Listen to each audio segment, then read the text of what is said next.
नमस्कार. आज आपण एका अशा विषयावर बोलणार आहोत जो ऐकायला खूप गूढ वाटतो पण तितकाच इंटरेस्टिंग आहे. कृष्णविवर म्हणजे ब्लॅक होल्स. नमस्कार. हो, विश्वातली अशी ठिकाणं जिथे गुरुत्वाकर्षण इतकं प्रचंड आहे की विचार करा, प्रकाश सुद्धा बाहेर पडू शकत नाही. अविश्वसनीय वाटतं हे. एकेकाळी तर ही फक्त गणितातली एक शक्यता वाटायची, नाही का? अगदी. पण आता ते खगोलशास्त्रातलं एक वास्तव आहे. आपल्याकडे यावरचा एक विस्तृत अहवाल आहे. बरोबर. आणि आज आपण याच अहवालाच्या आधारे कृष्णविवरांच्या जगात खोलवर जाणार आहोत. त्यांची कल्पना कशी सुचली, त्यांचा इतिहास काय आहे, ते कसे बनतात, त्यांचे प्रकार कोणते, त्यांची रचना कशी असते, आपल्याला पुरावे कसे मिळाले आणि अगदी क्वांटम पातळीवरची त्यांची गूढ काय आहेत, हे सगळं आपण समजून घेण्याचा प्रयत्न करूया. सुरुवात कुठून करायची? मला वाटतं आईन्स्टाईनच्या आधी पण काहीतरी कल्पना होती, बरोबर? न्यूटनच्या काळात. हो, ही गोष्ट खूप रंजक आहे. म्हणजे आईन्स्टाईनच्या सामान्य सापेक्षतेच्या खूप आधी साधारण 1783 मध्ये जॉन मिचेल नावाचे एक विचारवंत होते. 1783 इतकं जुनं? हो. आणि मग थोड्या वर्षांनी 1796 मध्ये पियरे सायमन लाप्लास या दोघांनी न्यूटनच्या गुरुत्वाकर्षणाच्या नियमांचा वापर केला. न्यूटनचे नियम? त्यांनी काय विचार मांडला? त्यांनी विचार केला की समजा एखादा तारा आहे ज्याचं वस्तुमान खूप जास्त आहे आणि तो खूप लहान जागेत एकवटला आहे. तर त्याचं गुरुत्वाकर्षण इतकं जास्त असेल की त्याचं मुक्तिवेग म्हणजे एस्केप वेलोसिटी प्रकाशाच्या वेगापेक्षाही जास्त असेल. काय सांगताय? म्हणजे त्यातून प्रकाश बाहेरच पडू शकणार नाही? अगदी. म्हणूनच त्यांनी या कल्पनेला डार्क स्टार्स किंवा अदृश्य तारे असं म्हटलं होतं. लाप्लासने त्याला कॉर्प्स ऑब्स्क्युअर्स असं फ्रेंच नाव दिलं होतं.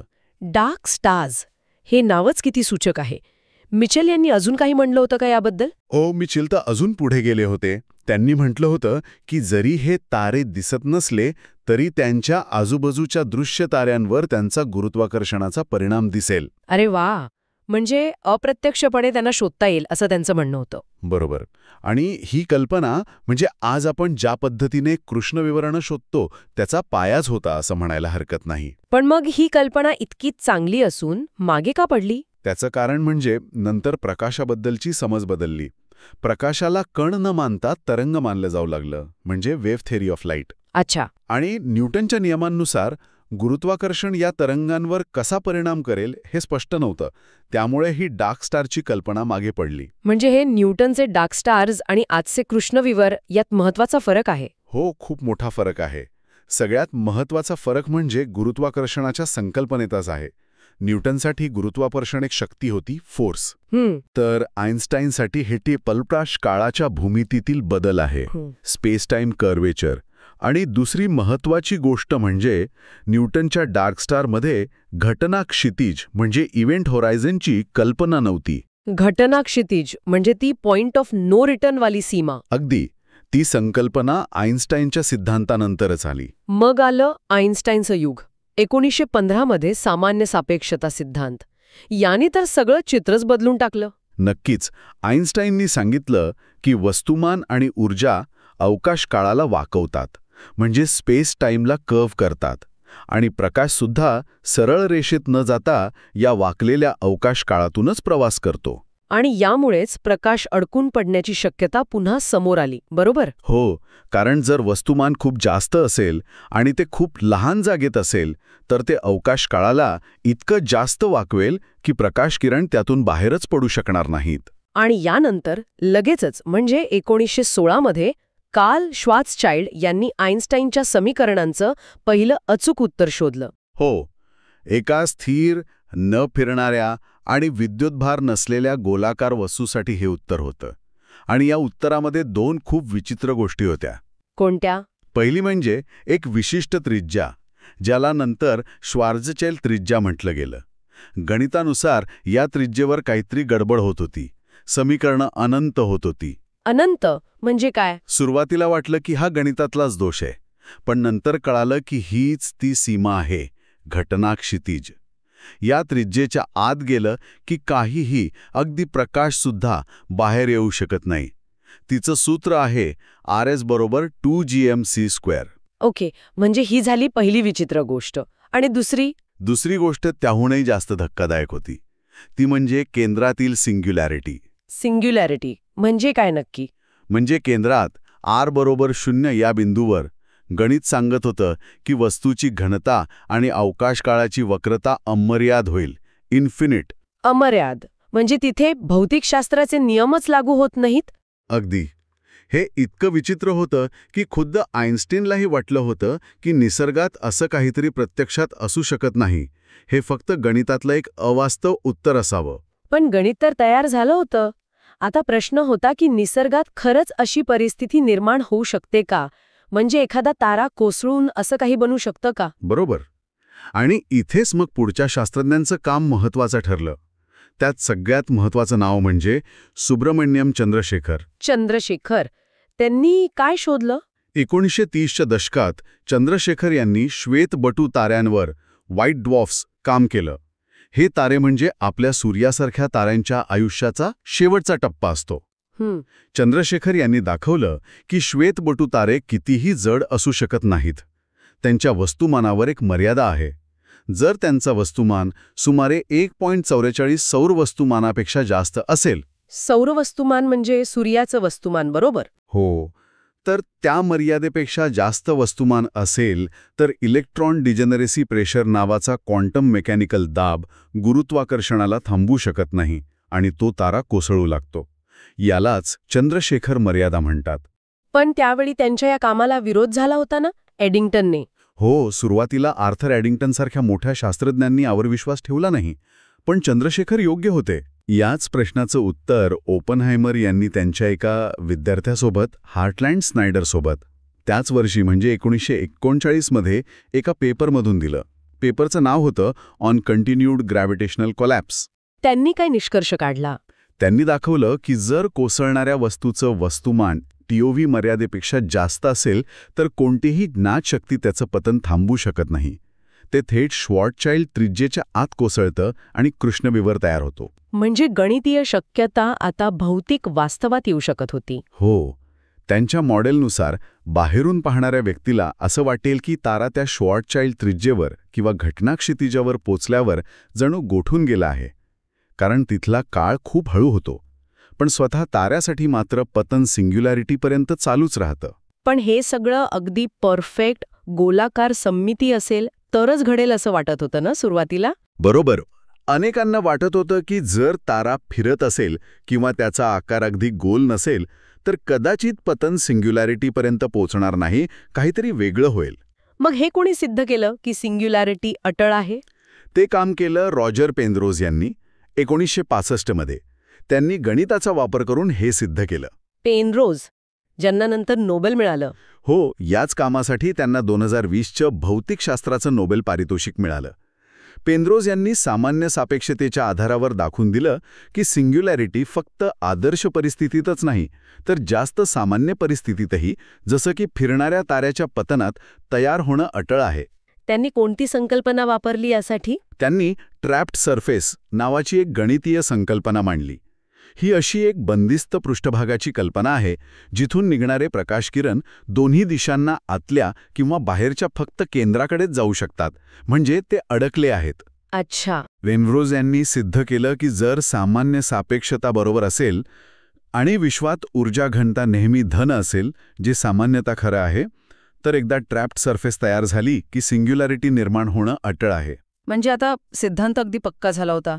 कृष्णविवर केवळ गणितीय खेळ नसून ते प्रत्यक्षात बनू शकतात आणि त्यांच्या केंद्रात सिंग्युलॅरिटी असणारच आहे. अगदी. या सगळ्या कामांनी कृष्णविवरांच्या अभ्यासाला सैद्धांतिक पातळीवर खूप भक्कम पाया दिला. ठीक आहे, तर सिद्धांत पक्का झाला. आता ते प्रत्यक्षात कसे बनतात आणि त्यांचे प्रकार काय आहेत यावर बोलूया. सगळ्यात कॉमन प्रकार कोणता? सगळ्यात सामान्य प्रकार म्हणजे तारकीय वस्तुमानाचे कृष्णविवर, स्टेलर मास ब्लॅक होल्स. हे कसे बनतात? हे मोठे तारे जेव्हा मरतात तेव्हा बनतात. म्हणजे साधारणपणे ज्या ताऱ्यांचं मूळ वस्तुमान आपल्या सूर्याच्या 20 पट किंवा त्याहून जास्त असतं. 20 पट? मोठे तारे म्हणायचे? हो. त्यांच्या आयुष्याच्या शेवटी त्यांच्या केंद्रात लोखंडाचा गाभा तयार होतो. मग गुरुत्वाकर्षणामुळे हा गाभा कोसळतो आणि प्रचंड मोठा स्फोट होतो, ज्याला आपण सुपरनोवा म्हणतो. हां, सुपरनोवा. पण जर त्या कोसळणाऱ्या गाभ्याचं वस्तुमान TOV मर्यादेपेक्षा, म्हणजे साधारण 3 सौर वस्तुमानापेक्षा जास्त असेल तर तो न्यूट्रॉन तारा न बनता थेट कृष्णविवर बनतो. म्हणजे स्फोट होऊन बाहेरचं आवरण उडून जातं हां. आणि आतला गाभा कृष्णविवर बनतो. हो, कधीकधी स्फोट पूर्णपणे यशस्वी होत नाही. त्याला फेल्ड सुपरनोवा म्हणतात. किंवा काही बाहेर फेकलेला पदार्थ परत आत खेचला जातो, फॉलबॅक प्रक्रिया. या दोन्ही प्रकारांनी कृष्णविवर बनू शकतं. यांचं वस्तुमान किती असतं साधारण? साधारणपणे 5 ते 100 सौर वस्तुमानांच्या दरम्यान. यात मास गॅप्स म्हणजे काय प्रकार आहे? असं ऐकलंय की काही विशिष्ट वस्तुमानाची कृष्णविवरं बनत नाहीत. हो, ही एक इंटरेस्टिंग गोष्ट आहे. सैद्धांतिक मॉडेल्सनुसार असं वाटते की साधारण 2 ते 5 सौर वस्तुमान, न्यूट्रॉन तारे आणि सर्वात हलक्या कृष्णविवरांमधली जागा, आणि साधारण 50 ते 150 सौर वस्तुमान, याला पेअर इन्स्टेबिलिटी मास गॅप म्हणतात. या रेंजमध्ये ताऱ्यांच्या उत्क्रांतीतून थेट कृष्णविवर बनणं कठीण आहे. अच्छा, म्हणजे तिथे कृष्णविवरं सापडत नाहीत का? असं नाही. गुरुत्वीय लहरींच्या निरीक्षणातून या गॅप्समध्येही कृष्णविवरं सापडली आहेत. त्यामुळे ते कसे बनले हा संशोधनाचा विषय आहे. कदाचित ते 2 लहान कृष्णविवरांच्या विलिनीकरणातून बनले असतील. ओके, हे झाले तारकीय कृष्णविवर. आता दुसऱ्या टोकाला जाऊया.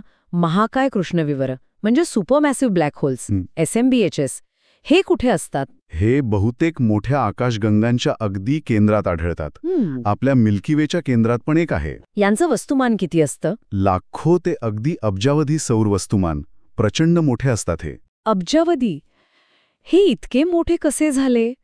विशेषतः विश्वाच्या सुरुवातीच्या काळात इतके मोठे कृष्णविवर कसे तयार झाले असतील? हां, सध्या खगोलशास्त्रातला एक मोठा प्रश्न आहे. याच्या निर्मितीबद्दल 2 मुख्य कल्पना आहेत. कोणत्या? पहिली आहे लाईट सीड मॉडेल, म्हणजे सुरुवातीला तारकीय कृष्णविवर किंवा थोडे मोठे सीड कृष्णविवर तयार झाले आणि मग ते हळूहळू आजूबाजूचा वायू गिळून आणि दुसऱ्या कृष्णविवरांशी विलीन होऊन मोठे होत गेले. पण यात काय अडचण आहे? अडचण वेळेची आहे.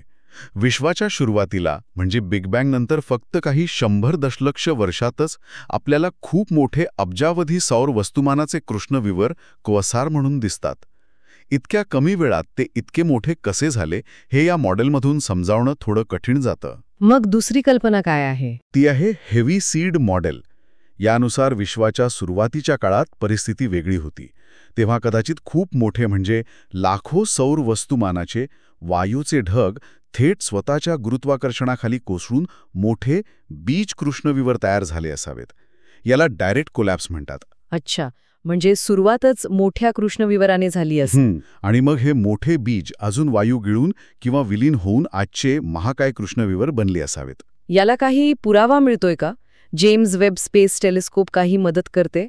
हो, जेम्स वेब टेलिस्कोप JWST अगदी सुरुवातीच्या विश्वातील आकाशगंगा आणि क्वासार्स पाहत आहे. त्यातून मिळणाऱ्या माहितीमुळे या हेवी सीड मॉडेलला थोडा आधार मिळतोय असं वाटतंय, पण अजून निश्चित काही सांगता येत नाही. संशोधन चालू आहे. ओके, म्हणजे तारकीय आणि महाकाय या 2 मुख्य प्रकारांव्यतिरिक्त अजून काही आहेत का? हो, यांच्यामध्ये एक तिसरा प्रकार येतो, ज्याला मध्यम वस्तुमानाचे कृष्णविवर, इंटरमिजिएट मास ब्लॅक होल्स, IMBHs म्हणतात. यांचं वस्तुमान किती? साधारण 100 ते 1 लाख सौर वस्तुमानांच्या दरम्यान, म्हणजे तारकीयपेक्षा मोठे पण महाकायपेक्षा लहान. यांना हरवलेला दुवा असं का म्हणतात? कारण ते तारकीय कृष्णविवरांपासून महाकाय कृष्णविवरांपर्यंतची उत्क्रांती कशी झाली यामधला महत्त्वाचा टप्पा असू शकतात. कदाचित महाकाय कृष्णविवर हे अशा अनेक मध्यम कृष्णविवरांच्या विलिनीकरणातून बनले असतील, किंवा ते स्वतःच SMBHचे बीज असू शकतात. पण हे शोधायला अवघड आहे असं वाटतंय. हो, त्यांचं अस्तित्व सिद्ध करणं थोडं कठीण आहे, कारण ते कुठे असतील हे नक्की नाही. काही सिद्धांत सांगतात की ते गोलाकार तारकागुच्छांच्या केंद्रात किंवा बटू आकाशगंगांमध्ये असू शकतात. मग पुरावे कसे मिळतात? काही अप्रत्यक्ष पुरावे आहेत, जसं की अल्ट्राल्युमिनस एक्स-रे सोर्सेस किंवा तारकागुच्छांमधील ताऱ्यांच्या वेगाचा अभ्यास, स्टेलर कायनेमॅटिक्स. पण सगळ्यात महत्त्वाचा पुरावा गुरुत्वीय लहरींमधून मिळाला आहे. गुरुत्वीय लहरी? हो, उदाहरणार्थ 2019 मध्ये GW190521 नावाचा एक इव्हेंट सापडला. त्यात 2 कृष्णविवर विलीन होऊन सुमारे 142 सौर वस्तुमानाचं एक कृष्णविवर तयार झालं. हे नक्कीच IMBHच्या रेंजमध्ये येतं. इंटरेस्टिंग. म्हणजे आता IMBHच्या अस्तित्वाचे चांगले पुरावे आहेत. हो, आता ते जास्त स्वीकारले जातात. आणि अजून एक प्रकार ऐकला होता, आदिम कृष्णविवर, प्रिमॉर्डियल ब्लॅक होल्स, PBHs. हे काय आहेत? ही एक खूप वेगळी आणि अजूनही बऱ्यापैकी काल्पनिक संकल्पना आहे. काल्पनिक. म्हणजे त्यांच्या अस्तित्वाचा अजून कोणताही थेट पुरावा नाही. कल्पना अशी आहे की हे कृष्णविवर तारे कोसळून बनलेले नाहीत. मग कसे बनले? हे बिग बँग नंतर अगदी लगेच म्हणजे विश्वाच्या जन्मानंतर पहिल्या सेकंदात किंवा मिनिटांमध्ये तयार झाले असावेत. कशामुळे? तेव्हा विश्व खूप घन आणि गरम होतं. त्यात काही ठिकाणी घनता इतरांपेक्षा खूप जास्त असू शकते. अशा जास्त घनतेचे भाग स्वतःच्या गुरुत्वाखाली कोसळून कृष्णविवर बनले असावेत असं मानलं जातं. यांचं वस्तुमान किती असू शकतं? हे खूप वेगवेगळ्या वस्तुमानांचे असू शकतात. अगदी एका ग्रहा एवढ्या वस्तुमानापासून ते हजारो सौर वस्तुमानांपर्यंत. यांचं महत्त्व काय? एक खूप मोठी शक्यता अशी वर्तवली जाते की हे आदिम कृष्णविवर कदाचित डार्क मॅटर असू शकतात. काय सांगताय? डार्क मॅटर, जे विश्वाचा मोठा भाग आहे पण आपल्याला दिसत नाही? हो, कारण हे कृष्णविवर प्रकाशाशी किंवा इतर पदार्थांशी फारशी अंतरक्रिया करणार नाहीत. त्यामुळे ते अदृश्य असतील, पण त्यांचं गुरुत्वाकर्षण जाणवेल. त्यामुळे ते डार्क मॅटरचे एक संभाव्य उमेदवार मानले जातात. पण याचा पुरावा नाहीये अजून. नाही, थेट पुरावा नाही. उलट अनेक निरीक्षणांमधून त्यांच्या संख्येवर आणि वस्तुमानावर मर्यादा घालण्यात आल्या आहेत. जसं की खूप लहान वस्तुमानाचे आदिम कृष्णविवर असतील तर ते हॉकिंग रेडिएशनमुळे आतापर्यंत नष्ट झाले असते. हॉकिंग रेडिएशन, त्यावर आपण बोलूच नंतर. हो, तसेच गुरुत्वीय मायक्रोलेन्सिंग किंवा गुरुत्वीय लहरींच्या निरीक्षणातूनही त्यांच्या शक्यतेवर बंधनं येतात. पण ही शक्यता अजून पूर्णपणे नाकारलेली नाही. ओके, तर हे झाले कृष्णविवरांचे मुख्य प्रकार. आता जरा त्यांच्या आत डोकावूया, म्हणजे त्यांच्या रचनेबद्दल बोलूया. सगळ्यात आत, केंद्रात काय असतं? केंद्रात असते सिंग्युलॅरिटी. परत आली सिंग्युलॅरिटी, म्हणजे जिथे सगळं वस्तुमान एकवटलेलं आहे. हो, श्वार्झचाइल्ड कृष्णविवरासाठी जे फिरत नाही ती एका बिंदूसारखी असते, शून्य आकारमान आणि अनंत घनता. आणि फिरणाऱ्या कृष्णविवरासाठी? फिरणाऱ्या कृष्णविवरासाठी, ज्याला केर कृष्णविवर म्हणतात, सिंग्युलॅरिटी एका बिंदूसारखी नसून एका रिंगसारखी असते, रिंग सिंग्युलॅरिटी. पण दोन्ही ठिकाणी घनता आणि अवकाश काळाची वक्रता अनंतच. गणित तरी तेच सांगतं. आणि इथेच आपलं भौतिकशास्त्र थांबतं. हे समजून घेण्यासाठी आपल्याला क्वांटम गुरुत्वाकर्षणाचा सिद्धांत लागेल, जो सामान्य सापेक्षता आणि क्वांटम मेकॅनिक्सला एकत्र आणेल. तो सिद्धांत अजून तयार नाही. म्हणजे सिंग्युलॅरिटी हे अजूनही एक मोठं रहस्य आहे. नक्कीच. सिंग्युलॅरिटीच्या बाहेर काय आहे? सिंग्युलॅरिटीला वेढणारी ती अदृश्य सीमा, घटनाक्षितिज, इव्हेंट हरायझन. तीच पॉइंट ऑफ नो रिटर्न सीमा, जिथून प्रकाशही बाहेर पडू शकत नाही. अगदी. या सीमेच्या आत गुरुत्वाकर्षण इतकं प्रबळ असतं की बाहेर पडण्यासाठी प्रकाशाच्या वेगापेक्षा जास्त वेग लागेल, जो अशक्य आहे. त्यामुळे एकदा का काहीही आत गेलं की ते कायमचं अडकतं. बाहेरून पाहणाऱ्यासाठी इथे काय वेगळं दिसतं? बाहेरून पाहणाऱ्याला घटना क्षितिजाजवळ जाणारी वस्तू अधिकाधिक हळू होताना दिसते. याला ग्रॅव्हिटेशनल टाइम डायलेशन म्हणतात. आणि तिचा प्रकाश अधिकाधिक लालसर होत जातो, ग्रॅव्हिटेशनल रेडशिफ्ट. ती कधीच प्रत्यक्ष क्षितिज ओलांडताना दिसत नाही, तर तिथेच जणू गोठल्यासारखे वाटते. आणि या घटना क्षितिजाचा आकार कशावर अवलंबून असतो? तो फक्त कृष्णविवराच्या वस्तुमानावर अवलंबून असतो. जितकं जास्त वस्तुमान तितकं मोठं घटनाक्षितिज. आपल्या सूर्याएवढ्या वस्तुमानाचं कृष्णविवर असेल तर त्याचं घटनाक्षितिज फक्त 3 किलोमीटर त्रिज्येचं असेल. फक्त 3 किलोमीटर? हो. तर आपल्या आकाशगंगेच्या केंद्रातील 40 लाख सौर वस्तुमानाच्या SGR-Aचं घटनाक्षितिज सुमारे 1.2 कोटी किलोमीटर त्रिज्येचं आहे. ओके, घटना क्षितिजाच्या अजून थोडं बाहेर काही विशेष जागा असते का? हो, घटनाक्षितिजाच्या थोडं बाहेर एक जागा असते, ज्याला फोटॉन स्फिअर म्हणतात. फोटॉन स्फिअर म्हणजे प्रकाशाच्या कणांशी संबंधित. हो, ही अशी जागा आहे जिथे गुरुत्वाकर्षण इतकं असतं की प्रकाशकण, फोटॉन, एका अस्थिर कक्षेत कृष्णविवराभोवती फिरू शकतात. म्हणजे ते आतही पडत नाहीत आणि बाहेरही निसटत नाहीत. तात्पुरते का होईना, श्वार्झचाइल्ड कृष्णविवरासाठी ही जागा घटना क्षितिजाच्या 1.5 पट त्रिज्येवर असते. R = 1.5 RS. इव्हेंट होरायझन टेलिस्कोपने जी कृष्णविवरांची चित्र घेतली त्यात दिसणारी ती तेजस्वी रिंग याच भागाशी संबंधित आहे का? अगदी बरोबर. त्या चित्रात जी तेजस्वी रिंग दिसते ती याच फोटॉन स्फिअरच्या आसपासच्या भागातून येणाऱ्या किंवा तिथून वाकलेल्या प्रकाशाची आहे. आणि फिरणाऱ्या कृष्णविवरांमध्ये अजून एक खास जागा असते असं ऐकलंय, अर्गोस्फिअर. हो, अर्गोस्फिअर फक्त फिरणाऱ्या केर कृष्णविवरांमध्येच असते. ही घटना क्षितिजाच्या बाहेरची जागा आहे. इथे काय वेगळं असतं? फिरणारं कृष्णविवर आपल्यासोबत अवकाश काळालाही ओढतं, फिरवतं. याला फ्रेम ड्रॅगिंग किंवा लेन्स थेअरिंग इफेक्ट म्हणतात. अर्गोस्फिअरमध्ये हा परिणाम इतका जास्त असतो की तिथे कोणतीही वस्तू स्थिर राहू शकत नाही. तिला कृष्णविवरासोबत फिरावंच लागतं. म्हणजे तिथे स्पेस स्वतःच फिरत असते. अगदी. आणि गंमत म्हणजे अर्गोस्फिअर घटना क्षितिजाच्या बाहेर असल्यामुळे तत्वतः तिथून बाहेर पडणं शक्य आहे.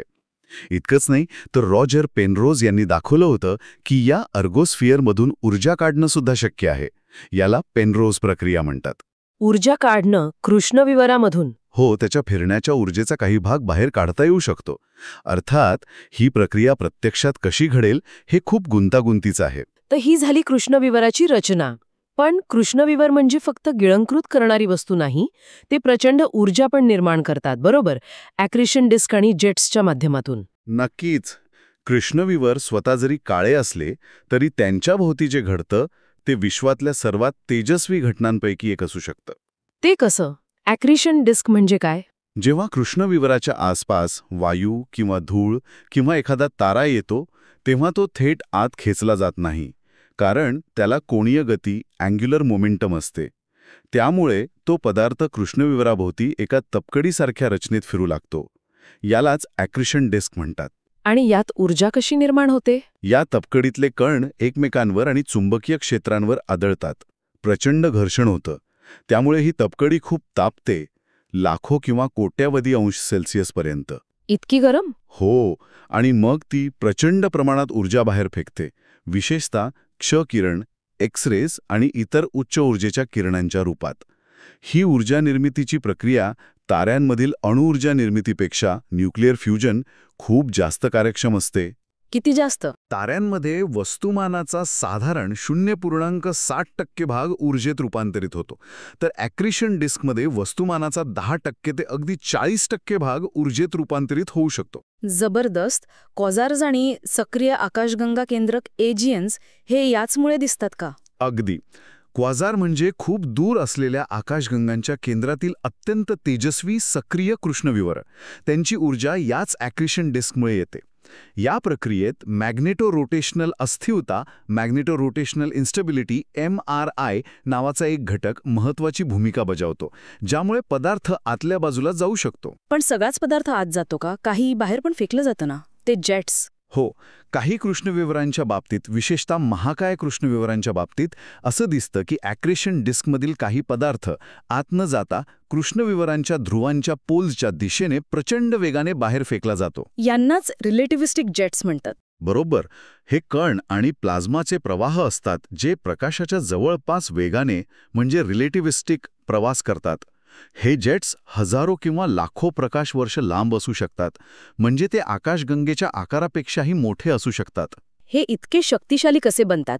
यामागे काय यंत्रणा आहे? याची नेमकी यंत्रणा अजून पूर्णपणे समजलेली नाही, पण त्यात कृष्णविवराचं फिरणं आणि ॲक्रिशन डिस्कमधील शक्तिशाली चुंबकीय क्षेत्र यांचा मोठा वाटा असतो असं मानलं जातं. 2 मुख्य प्रक्रिया सुचवल्या जातात. ब्लँडफोर्ड्स-नाजेक प्रक्रिया, ब्लँडफोर्ड्स-नाईक प्रोसेस, जी कृष्णविवराच्या फिरण्याच्या ऊर्जेचा वापर करते, आणि दुसरी पेनरोज प्रक्रिया, जी अर्गोस्फिअरमधून ऊर्जा काढते. आणि जर असा जेट आपल्या पृथ्वीच्या दिशेने रोखलेला असेल तर आपल्याला ती वस्तू अजून जास्त तेजस्वी दिसते, कारण तिचा प्रकाश आणि ऊर्जा आपल्याकडे केंद्रित होतात. अशा वस्तूंना ब्लेझर म्हणतात. म्हणजे कृष्णविवर हे केवळ गिळणारे राक्षस नाहीत, तर ते कॉस्मिक इंजिन पण आहेत, जे प्रचंड ऊर्जा निर्माण करतात आणि बाहेर फेकतात. अगदी. आणि याचा परिणाम त्यांच्या यजमान आकाशगंगेवरही होतो. आकाशगंगेवर कसा? म्हणजे कृष्णविवर आणि आकाशगंगा यांच्यात काहीतरी संबंध आहेत, ते एकत्र वाढतात वगैरे? हो, हा एक खूप महत्त्वाचा शोध आहे गेल्या काही दशकांमधला. असं दिसून आलं आहे की बहुतेक मोठ्या आकाशगंगांच्या केंद्रात असलेल्या महाकाय कृष्णविवराचं वस्तुमान m आणि त्या आकाशगंगेच्या केंद्रातील ताऱ्यांच्या वेगाची सरासरी सिग्मा यांच्यात एक निश्चित संबंध आहे. याला m-सिग्मा रिलेशन म्हणतात. याचा अर्थ काय होतो? याचा अर्थ असा होतो की आकाशगंगा आणि तिच्या केंद्रातील कृष्णविवर हे एकमेकांपासून स्वतंत्रपणे वाढत नाहीत, तर त्यांच्या वाढीत काहीतरी संबंध आहे. ते सहउत्क्रांत होतात. पण कृष्णविवर तर आकाशगंगेच्या मानाने खूप लहान असतं. मग ते एवढ्या मोठ्या आकाशगंगेच्या वाढीवर कसा परिणाम करत असेल? याचं उत्तर AGN फीडबॅकमध्ये आहे. AGN फीडबॅक म्हणजे सक्रिय आकाशगंगा केंद्रकातून मिळणारा प्रतिसाद. हो, जेव्हा केंद्रातील कृष्णविवर सक्रिय असतं, म्हणजे ते भरपूर वायू गिळत असतं आणि ॲक्रिशन डिस्क व जेट्समधून प्रचंड ऊर्जा बाहेर टाकत असतो, तेव्हा ही ऊर्जा आणि जेट्स आकाशगंगेतील थंड वायूला दूर ढकलतात किंवा गरम करतात. त्यामुळे काय होतं? थंड वायू हा नवीन तारे बनवण्यासाठी आवश्यक असतो. जर हा वायू उडून गेला किंवा खूप गरम झाला तर नवीन तारे बनण्याची प्रक्रिया मंदावते किंवा थांबते. अच्छा, म्हणजे कृष्णविवर स्वतःच्या आकाशगंगेतील ताऱ्यांची निर्मिती नियंत्रित करतं. हो, एका अर्थाने ते एका कॉस्मिक थर्मोस्टॅटसारखं काम करतं. जेव्हा खूप वायू जमा होतो तेव्हा कृष्णविवर सक्रिय होतं, ऊर्जा बाहेर टाकतं, वायूला हटवतं, त्यामुळे ताऱ्यांची निर्मिती थांबते. मग हळूहळू वायू परत थंड होऊन जमा होतो आणि प्रक्रिया पुन्हा सुरू होऊ शकते. हा फीडबॅक लूप आकाशगंगा आणि कृष्णविवर यांच्या सह उत्क्रांतीसाठी महत्त्वाचा मानला जातो. हे खूपच इंटरेस्टिंग आहे.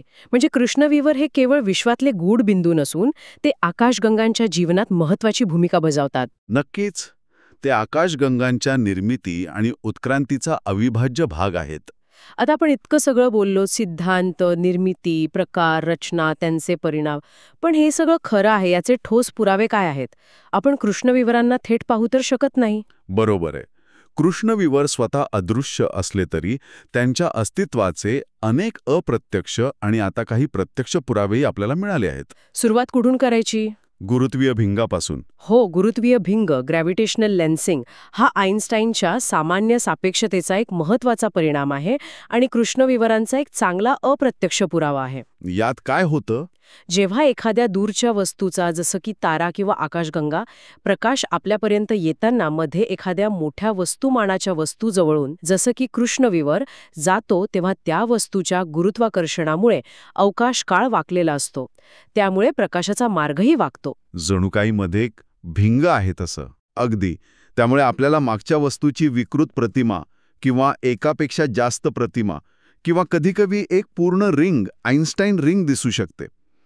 जर मध्ये असलेली वस्तू अदृश्य असेल पण तिचा गुरुत्वाकर्षणाचा परिणाम दिसत असेल तर ती कृष्णविवर असण्याची शक्यता असते. मायक्रोलेन्सिंग पण याच प्रकारात येतं का? हो, मायक्रोलेन्सिंगमध्ये एखादा तारा किंवा कृष्णविवर आपल्या आणि दूरच्या ताऱ्याच्या मधून जात असताना मागच्या ताऱ्याचा प्रकाश क्षणिक काळासाठी जास्त तेजस्वी दिसतो.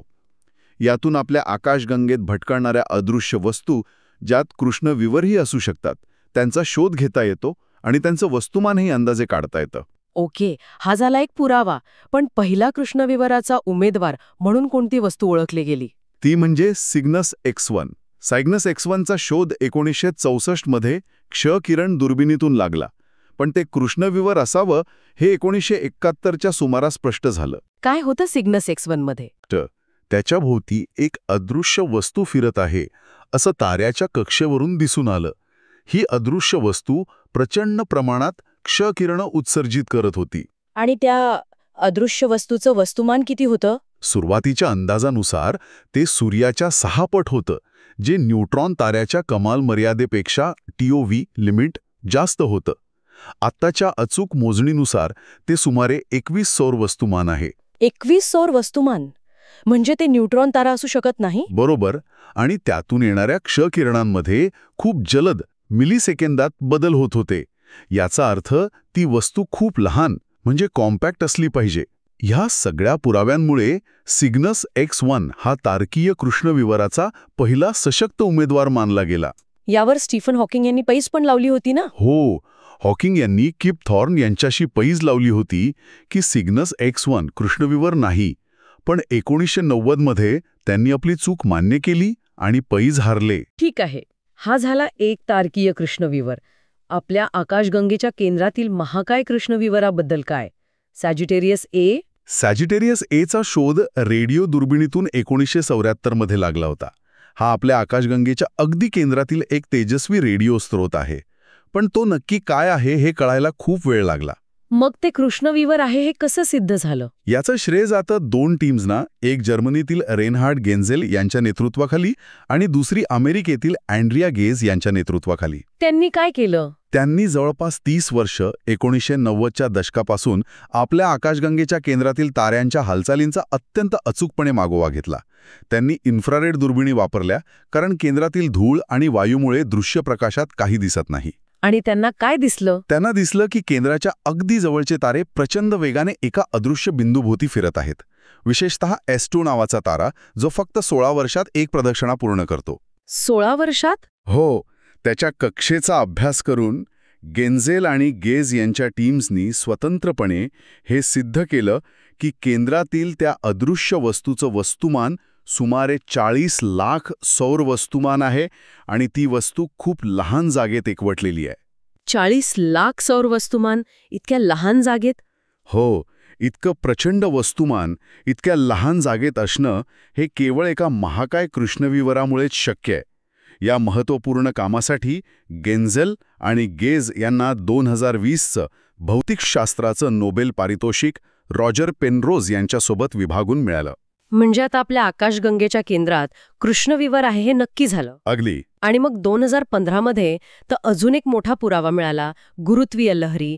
लायगो विर्गोने काय शोधलं? 14 सप्टेंबर 2015 ही तारीख खगोलशास्त्राच्या इतिहासात सुवर्ण अक्षरांनी लिहिली गेली. त्या दिवशी अमेरिकेतील LIGO laser interferometer gravitational wave observatory वेधशाळेने पहिल्यांदा गुरुत्वीय लहरींचा थेट शोध लावला. गुरुत्वीय लहरी आईन्स्टाईनने भाकीत केलेल्या? हो, आईन्स्टाईनच्या सामान्य सापेक्षतेनुसार जेव्हा मोठ्या वस्तुमानाच्या वस्तू वेगाने हालचाल करतात, जसं की 2 कृष्णविवर एकमेकांत विलीन होतात, तेव्हा ते अवकाशकाळात तरंग निर्माण करतात, जे प्रकाशाच्या वेगाने पसरतात. यांनाच गुरुत्वीय लहरी म्हणतात. लायगोनी काय ऐकलं होतं? त्यांनी 2 तारकीय कृष्णविवरांच्या विलिनीकरणाचा आवाज ऐकला. एक कृष्णविवर सुमारे 36 सौर वस्तुमानाचं होतं आणि दुसरं सुमारे 29 सौर वस्तुमानाचं. ते एकमेकांभोवती फिरत फिरत जवळ आले आणि अखेरीस एकात एक विलीन झाले. आणि त्यातून काय तयार झालं? त्यातून सुमारे 62 सौर वस्तुमानाचं एक नवीन मोठं कृष्णविवर तयार झालं. आणि उरलेलं वस्तुमान म्हणजे 3 सौर वस्तुमान 36 + 29 = 65 पण तयार झालं 62. आईन्स्टाईनच्या E=mc² सूत्रानुसार गुरुत्वीय लहरींच्या रूपात ऊर्जेमध्ये रूपांतरित होऊन बाहेर फेकलं गेलं. अविश्वसनीय. याचा अर्थ काय होता? याचा अर्थ होता की कृष्णविवरं खरोखर अस्तित्वात आहेत. ती एकमेकांत विलीन होतात आणि यातून गुरुत्वीय लहरी निर्माण होतात, ज्या आपण पृथ्वीवर शोधू शकतो. या घटनेने GW5914ने गुरुत्वीय लहरी खगोलशास्त्राचं एक नवीन युग सुरू केलं. तेव्हापासून लायगो विर्गो काग्रा नेटवर्कने अनेक कृष्णविवर आणि न्यूट्रॉन ताऱ्यांच्या विलिनीकरणाच्या घटना शोधल्या आहेत. हे तर अप्रत्यक्ष आणि थेट पुरावे झाले, पण कृष्णविवराचं प्रत्यक्ष चित्र ते कसं शक्य झालं? ते शक्य केलं इव्हेंट होरायझन टेलिस्कोप EHTनी. EHT ही एक दुर्बीण आहे का? ही एक दुर्बीण नसून जगभरात पसरलेल्या अनेक रेडिओ दुर्बिणींचं एक जाळं आहे. त्या सगळ्या मिळून एका पृथ्वीच्या आकाराच्या आभासी दुर्बिणीसारखं काम करतात. या तंत्राला very long baseline interferometry VLB म्हणतात. इतक्या मोठ्या दुर्बिणीमुळे खूप जास्त विभेदन क्षमता रेझोल्यूशन मिळते. आणि त्यांनी कशाचं चित्र घेतलं? पहिलं म्हणजे M87 आकाशगंगेच्या केंद्रातील महाकाय कृष्णविवर. M87 हे आपल्यापासून 55 दशलक्ष प्रकाश वर्ष दूर आहे आणि त्याचं वस्तुमान सुमारे 6.5 अब्ज सौर वस्तुमान आहे. 6.5 अब्ज. आणि त्याचं चित्र कधी प्रसिद्ध झालं? एप्रिल 2019 मध्ये. ते कृष्णविवराचं पहिलंच थेट छायाचित्र होतं. त्यात काय दिसत होतं? त्यात मध्यभागी एक काळी गोलाकार जागा दिसत होती, जी कृष्णविवराची सावली आहे, शॅडो. ही सावली म्हणजे घटना क्षितिजामुळे प्रकाशावर पडलेला परिणाम आहे.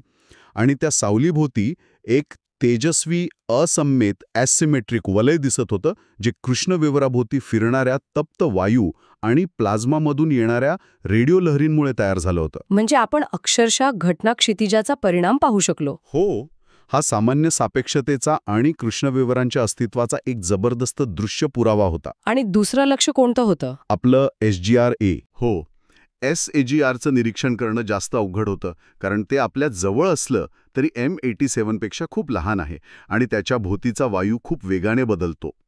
पण मे 2022 मध्ये EHTने SAGRचंही छायाचित्र प्रसिद्ध केलं. ते कसं दिसत होतं?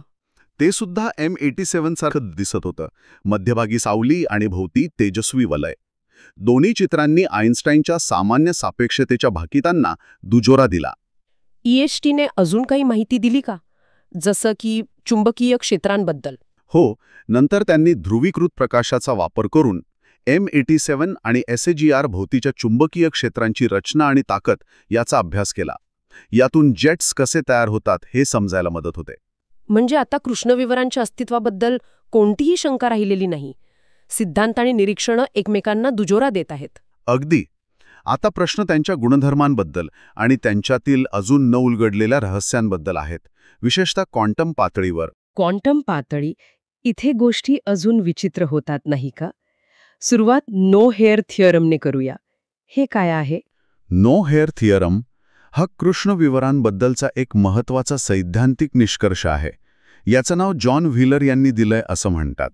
नो हेअर, केस नसणे, याचा अर्थ काय?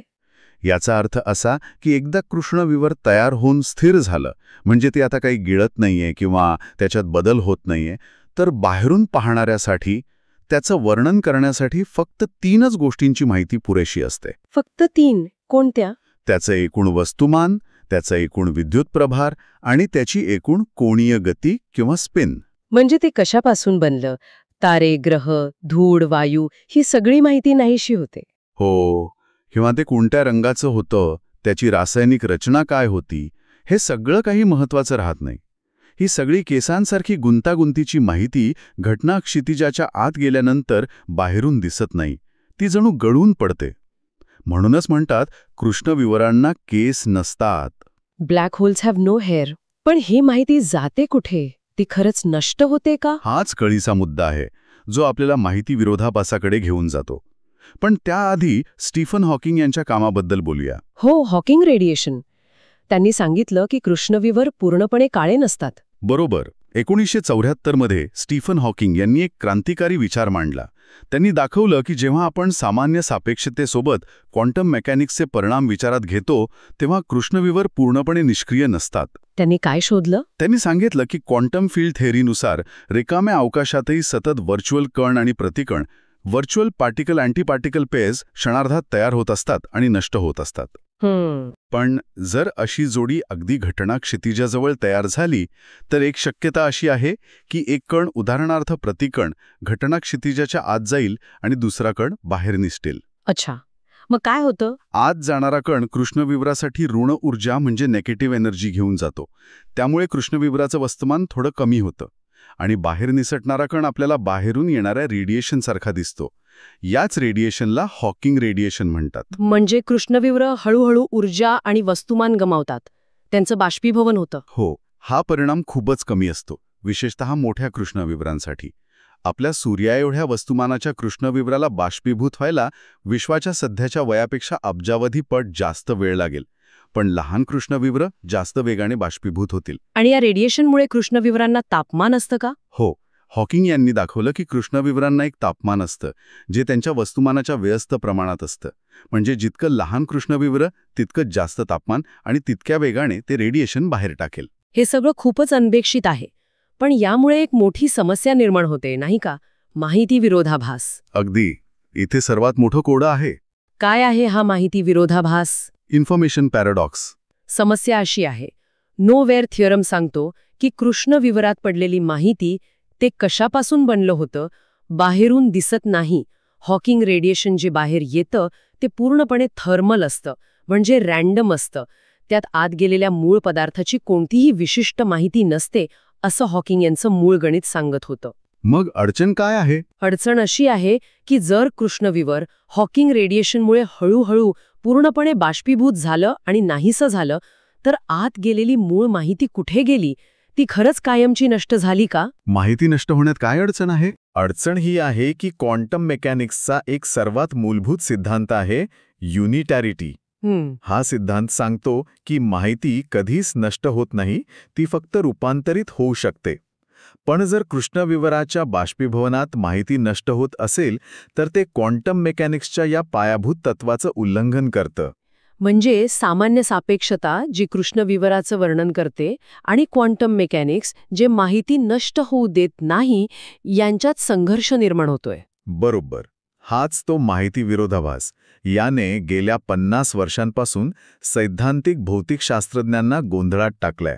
यावर काही संभाव्य उत्तरं किंवा उपाय सुचवले गेले आहेत का? हो, अनेक कल्पना मांडल्या गेल्या आहेत, पण अजून कोणती बरोबर आहे हे निश्चित नाही. उदाहरणार्थ, एक शक्यता आहे की हॉकिंग रेडिएशन खरं तर पूर्णपणे थर्मल नाहीये. त्यात मूळ माहिती अगदी सूक्ष्मपणे कणांमधील सहसंबंधांमध्ये कोरिलेशन्समध्ये दडलेली असते.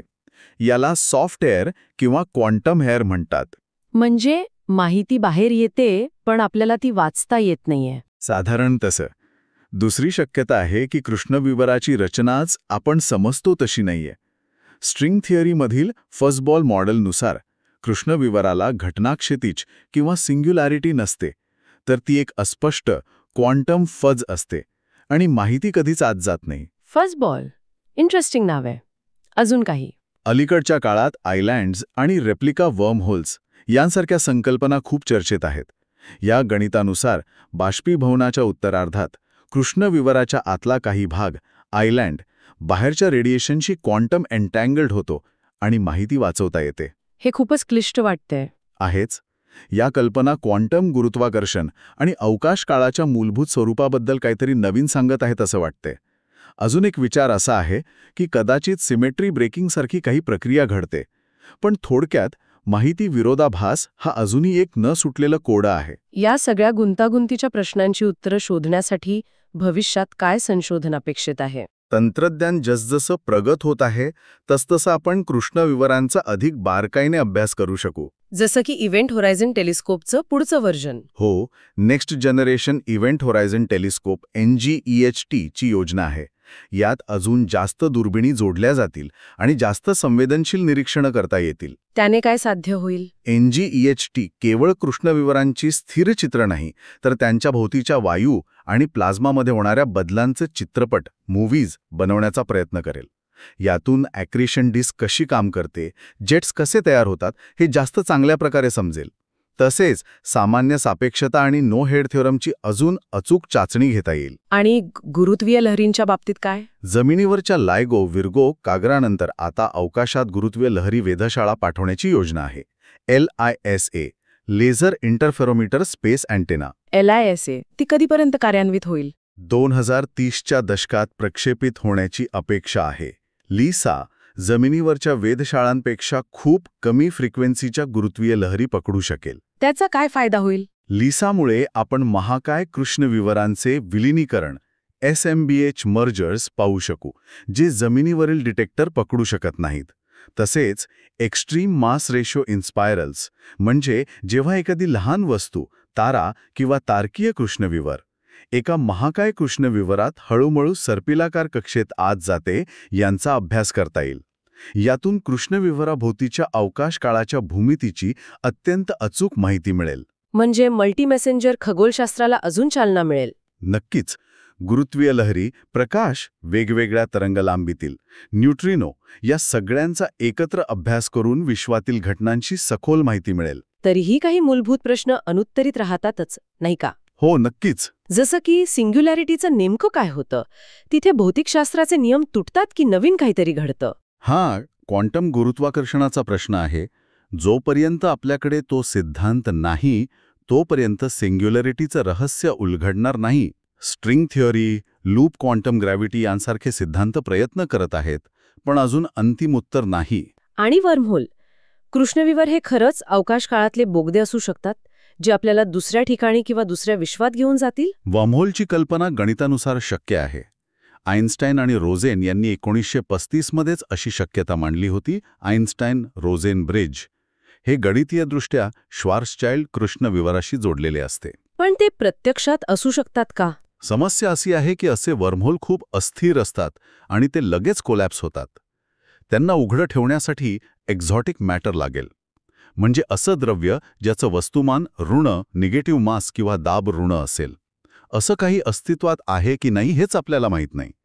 त्यामुळे सध्या तरी प्रवास करण्यायोग्य वर्महोल हे विज्ञान कथांचाच भाग आहेत, त्याचा कोणताही निरीक्षणात्मक पुरावा नाही. ओके, तर आज आपण कृष्णविवरांचा एक खूप मोठा आणि रंजक प्रवास केला. हो, अगदी न्यूटनच्या काळातल्या डार्क स्टार्सच्या कल्पनेपासून सुरुवात करून आईन्स्टाईनच्या सामान्य सापेक्षतेने दिलेल्या सैद्धांतिक पायापर्यंत, श्वार्झचाइल्ड आणि केअर यांच्या उत्तरांपर्यंत. मग चंद्रशेखर, ओपनहायमर, वोल्कॉफ आणि पेनरोज यांनी दाखवून दिलं की ते कसे बनू शकतात आणि सिंग्युलॅरिटी अटळ आहे. त्यानंतर त्यांचे प्रकार पाहिले, तारकीय, महाकाय, मध्यम आणि आदिम. त्यांची रचना समजून घेतली, सिंग्युलॅरिटी, घटनाक्षितेज, फोटॉन स्फिअर, अर्गोस्फिअर. त्यांच्या भोवतीच्या ॲक्रेशन डिस्क आणि शक्तिशाली जेट्सबद्दल बोललो आणि त्यांचा आकाशगंगांशी असलेला सहउत्क्रांतीचा संबंध पाहिला. मग आपण त्यांच्या अस्तित्वाचे पुरावे तपासले.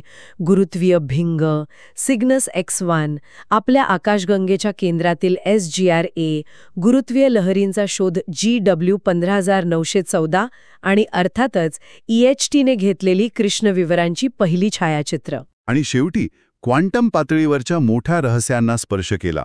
Know where theorem, Hawking radiation आणि माहिती विरोधाभासाचं मोठं कोड. हा सगळा प्रवास आपल्याला दाखवतो की मानवी बुद्धी किती अफाट कल्पना करू शकते आणि निसर्गाची रहस्य उलगडण्यासाठी किती खोलवर जाऊ शकते. अगदी. पण हेही खरं आहे की प्रत्येक उत्तरासोबत नवीन प्रश्न उभे राहतात. कृष्णविवरा आपल्याला अजूनही आव्हान देत आहेत. आणि जाता जाता एक विचार मनात येतोच, कृष्णविवर हे कदाचित निसर्गाने आपल्यापासून काहीतरी मूलभूत सत्य लपवण्यासाठी तयार केलेला पडदा आहे का? की ते फक्त आपल्या सध्याच्या समजाच्या मर्यादा दाखवणारे आरसे आहेत? हा विचार करण्यासारखा प्रश्न आहे. किंवा असं म्हणा, जर माहिती विरोधाभास सुटला तर आपल्याला आपल्या वास्तवाच्या, काळाच्या आणि माहितीच्या स्वरूपाबद्दल काहीतरी नवीन आणि धक्कादायक कळेल का? नक्कीच विचार करायला लावणारा मुद्दा आहे. कृष्णविवरांचं जग हे गूढ आणि अद्भुत आहे आणि भविष्यात ते आपल्याला अजून काय काय दाखवेल याची उत्सुकता आहेच.